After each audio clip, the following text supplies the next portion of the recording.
halos 20 milyong Pilipino ang tuturing na mahirap base po sa datos ng Philippine Statistics Authority. Nasa 3 milyong pamilyang Pilipino ang nakaranas ng kagutuman o involuntary hunger sa nakalipas na 3 buwan.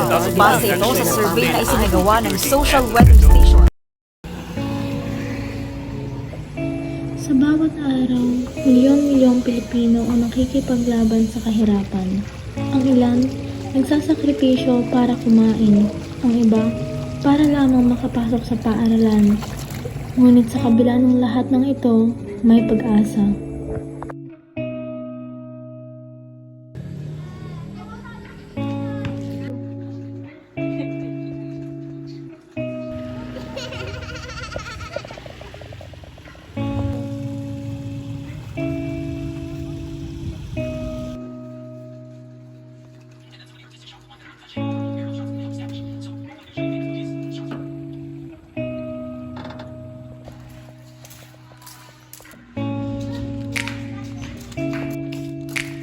Na, ito lang yung baon mo, anak. Tinapay. Pagpasensyahan mo na, yan lang yung kaya ng budget natin. Ayos lang yan, Nay. Ang mahalaga, nakakapasok. Sa mga simpleng pamilya, bawat piso ay pinag-iisipan.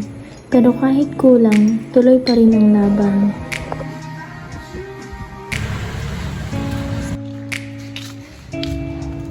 Ate, bili ka na po. 10 piso lang ang pambili ng ulam. Pasensya na. Wala akong pera. Pero sana, pabalik ka sa eskwela.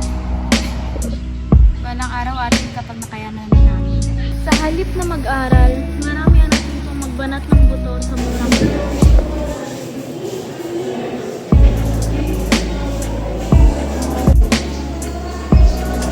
Magaling, Ana. Kahit na mga papel, ilat mo ang sikap mo. Ana, ito ballpen ko. Gamitin mo muna. Salamat. Balik ko mamaya. Sa kabila ng hirap, ang pangarap ng kabataan ay hindi madaling iko.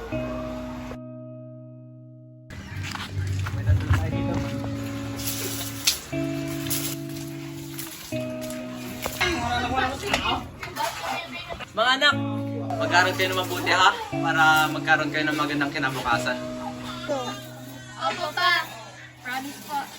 Promise! Ana, tulungan mo naman ako dito pagkatapos ng aral mo. Oo naman din, para maibsan yung pagod mo.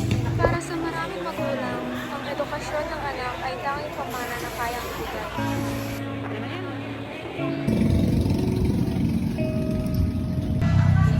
Anak, walang kalangdos dito.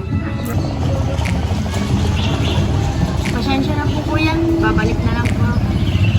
Dos ko, kunin mo na, huwag ka na maiyak. Salamat. Utang ka sa'yo na. Ang pag-aaral para sa ilan ay luho, ngunit para kay Ana, ito ang tanging pag-asa.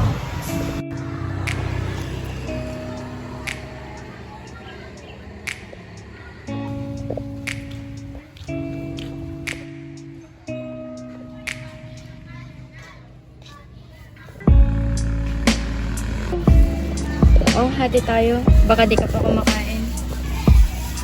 Salamat po, ate. Sa gitna ng hirap, ang kabutihan ang siyang nagiging kanlungan.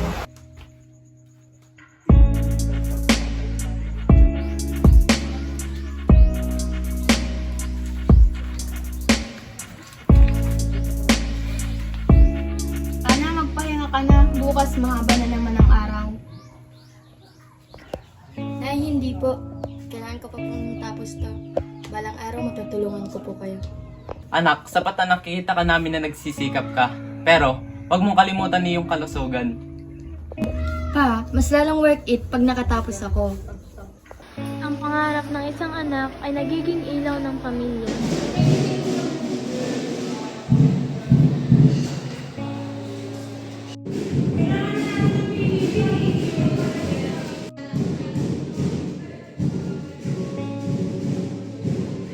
Ako ay maging doktor.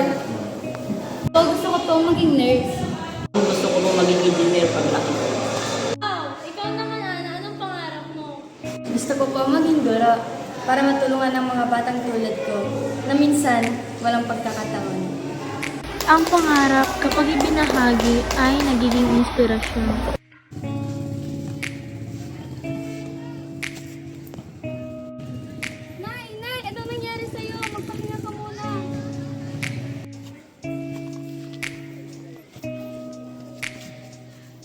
Sabi ko naman sa'yo, magpahinga ka muna. Kailangan anak ko para sa'yo yan. Ma, huwag ka masyadong pupuyat sa trabaho. Anak, kunting peace na lang para din sa inyo to.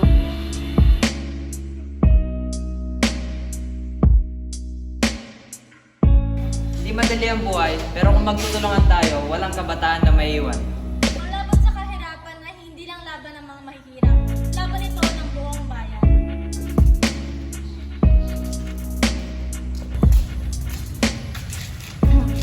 Alam ko pong mahirap ang buhay, pero hindi po ako susuko. Pangarap ko pong makapagtapos para matulungan ang pamilya ko at ang komunidad natin. Kaya, sama-sama po tayo sa laban na ito. Tama yan, suporta tayo kay Ana.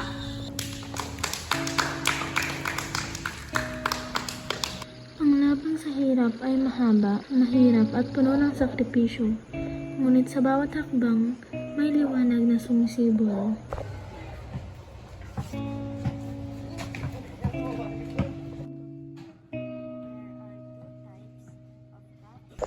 Kapag ang kaalaman ay ibinahagi, nagiging binhi ito ng pag-asa.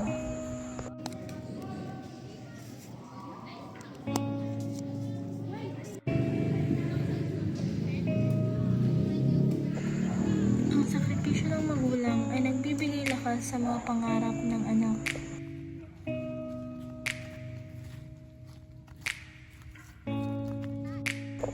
Ang kabataan, kapag nabigyan ng pagkakataon, ay muli nakakahanap ng ngiti.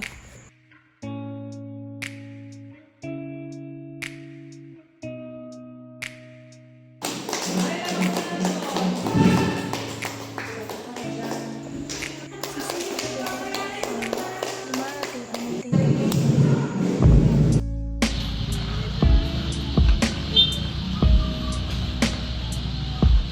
Sa pagkakaisa, walang maliit na ambag, lahat ay mahalaga.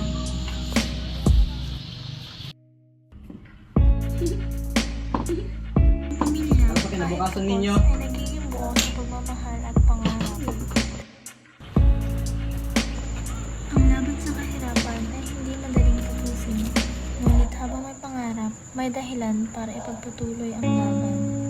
Ang laban sa kahirapan ay hindi laban ng iilan lamang, laban nating lahat. At sa pagkakaisa, pagtutulungan at pananalig, maaabot natin